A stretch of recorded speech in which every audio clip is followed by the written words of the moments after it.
श्री गुरु नानक साहब जी की जाति क्या है?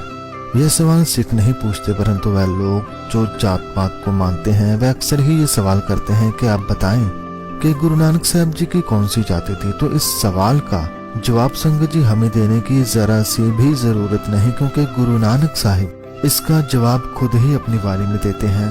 वह जवाब क्या है, आइए जानते हैं। एक बार गुरु नानक साहब जी को हिंदू और मुस्लिम दोनों धर्मों वालों ने पूछा था, हमें बताएं कि हम दोनों में से बड़ा कौन है। तो गुरु साहब ने समझाया कि बड़ा वही है जिसके कर्म बड़े हैं। ऐसे ही अब एक और सवाल लोग करते हैं कि बताएं कि सब जातियों में से जाति कौन सी बड़ी है। तो गुरु साहब फिर से वही जवाब देते हुए फरमाते हैं कि सा जात सा पत है जे है कर्म कमाए, अर्थात जात पात तो इंसान की वही है जैसे वह कर्म करता है। यदि कर्म बुरे हैं, नीच हैं, तो वह नीच जाति का है। यदि कर्म अच्छे हैं, भले हैं, तो वह उत्तम जाति का है, वही बड़ा है।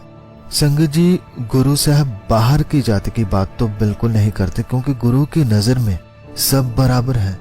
इसलिए तो गुरु साहब ने फरमाया कि मैं आपको बताता हूं कि मेरी जाति कौन सी है। हमारी जात पत सच नाओ, अर्थात हमारी जाति और कुल केवल प्रभु का सच्चा नाम है। सच नाओ, बस यही मेरी जाति है। तो गुरु साहब ने साफ साफ फरमाया कि दुनिया वाली कोई जाति नहीं, बल्कि मेरी जाति है। उसका नाम, उसके रंग में रंग जाना। यदि वह मन में होगा, परमात्मा मन में होगा, तो हमारे कर्म अपने आप भले हो जाएंगे, अच्छे हो जाएंगे। इसलिए आगे से आप भी जब किसी को मिले तो ये मत पूछना कि तुम्हारी जाति कौन सी है, बल्कि पूछना, गुरु साहब आगे फरमाते हैं, जानो जोत ना पूछो जाति, आगे जात ना है रहा। भाव यदि कुछ पूछना है, जानना है, तो भगवान की ज्योति के बारे में जानो, क्योंकि जिस ज्योत से तुम बने हो, अंत वह ज्योत ही परमात्मा में लीन होगी। कोई और चीज या ये दुनिया वाली जाति नहीं। इसलिए गुरु साहब फरमाते हैं कि ऐ मन, ज्योत को पहचानो, जात जन्म मत पूछो, क्योंकि आगे प्रभु के दरबार में कोई जात पात नहीं है।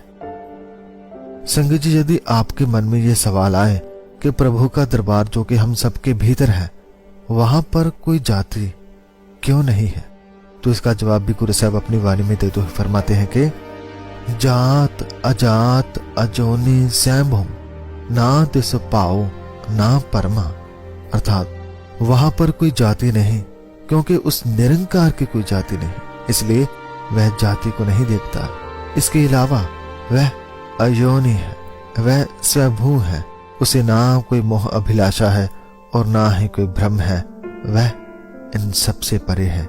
इसलिए वहां जाति नहीं, ज्योति पूछी जाएगी, कर्म पूछे जाएंगे।